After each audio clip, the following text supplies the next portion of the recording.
บุตรสามประเภทในโลกนี้บัณฑิตผู้มีปัญญาหอผู้ยอมปรารถนาลูกสองประเภทแต่บ่ปรารถนาประเภทสุดท้ายเพราะเป็นบุตรที่เกิดมาเพื่อทำลายวงตระกูลขอเจริญศีลเจริญพรออกตนญาติโยมสาวสนิทชนทั้งหลายเมื่อนี้ข้าน้อยหรืออาตมาภาพจะได้มากล่าวเรื่องบุตรสามประเภทหรือสามจำพวกสามประเภทเป็นแนวใด 1. อาติสตบุตรคือบุตรที่เหนือกว่าพ่อกว่าแม่ 2. อานุสัตตบุตรคือบุตรที่เสมอพ่อเสมอแม่ 3. อาวสัตตบุตรคือบุตรที่ต่ำกว่าพ่อกว่าแม่เพราะเหตุใดองค์สัมมาสัมพุทธเจ้าจึงได้ยกบุตรสามประเภทสามประเภทเป็นแนวใดมีความหมายแนวใดประเภทที่1อาติสัตตบุตรพ่อและแม่ของลูกในโลกนี้เป็นคนบ่เข้าถึงพระรัตนตรัยบ่เอาพระพุทธพระธรรมพระสงฆ์เป็นสรณะแล้วยังมีธรรมเป็นบาปยังเป็นคนทุศีลบุตรของพ่อและแม่ในโลกนี้เป็นผู้เข้าถึงพระรัตนตรัยคือเอาพระพุทธพระธรรมพระสงฆ์เป็นสรณะแล้วมีธรรมอันงามเป็นคนมีศีลบ่ฆ่าสัตว์บ่ลักทรัพย์บ่ประพฤติผิดในกามบ่เว้าตัวบ่ดื่มน้ำเมาคือสุราและเมรัยอันเป็นที่ตั้งแห่งความประมาทอย่างนี้แลเพิ่นจึงว่าบุตรที่เหนือกว่าพ่อกว่าแม่เว้าได้ย่อๆไว้ว่าคือพ่อแม่เป็นคนบ่มีศรัทธาในพระพุทธพระธรรมพระสงฆ์เป็นคนบ่มีศีล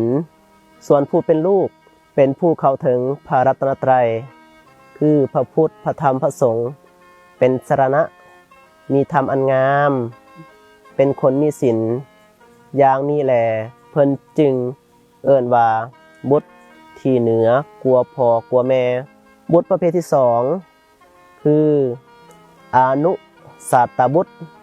บุตรที่เสมอพ่อเสมอแม่เพราะเหตุใดเพิ่นจึงเอิ้นว่าบุตรเสมอพ่อเสมอแม่เพราะว่าพ่อและแม่ของลูกๆในโลกนี้เป็นผู้เข้าถึงพระรัตนตรัยคือคุณพระพุทธคุณพระธรรมคุณพระสงฆ์เป็นสรณะแล้วมีธรรมอันงามเป็นคนมีศีล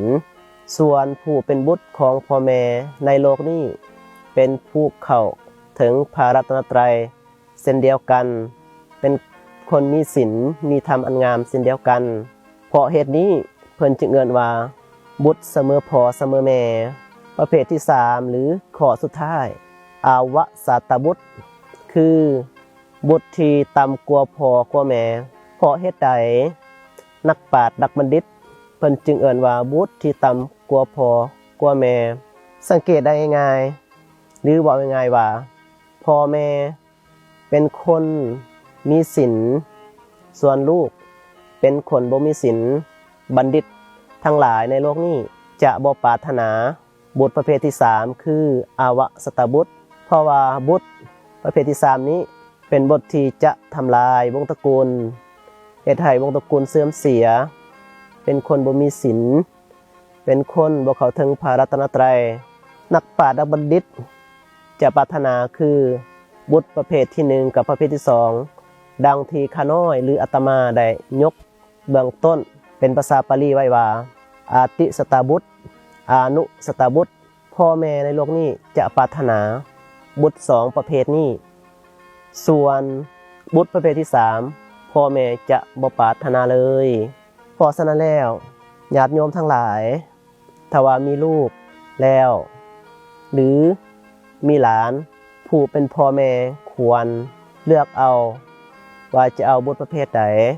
จะสอนลูกแบบใดจึงจะได้ดังที่อาตมาได้อธิบายว่าสรุปบอกง่ายๆบุตร3ประเภทนี้บอกสั้นๆอาติสตบุตรคือลูกเป็นคนมีศีลส่วนพ่อแม่เป็นคนบ่มีศีลเป็นผู้บ่เข้าถึงพระรัตนตรัย ข้อที่สองอานุสตบุตรพ่อและแม่เป็นคนมีศีลส่วนลูกก็มีศีลเป็นผู้เข้าถึงพระรัตนตรัยเช่นเดียวกันส่วนประเภทที่สามพ่อแม่เป็นคนมีศีลเป็นผู้เข้าถึงพระรัตนตรัยส่วนลูกยังเป็นผู้บ่เข้าถึงพระรัตนตรัยเป็นคนบ่มีศีลในท้ายสุดหวังว่าออกตัวญาติโยมที่จะได้มาเข้ารับฟังชมที่ขาน้อยได้กล่าวบุตรหรือลูกสามประเภทหวังว่าจะเข้าใจไปพิจารณาในการดำรงชีวิตขออำนวยอวยไสอวยพรด้วยทำ10ประการคืออายุวันนะสุขะพละขอให้ทุกท่านจงมีพละดิการด้วยเทอญ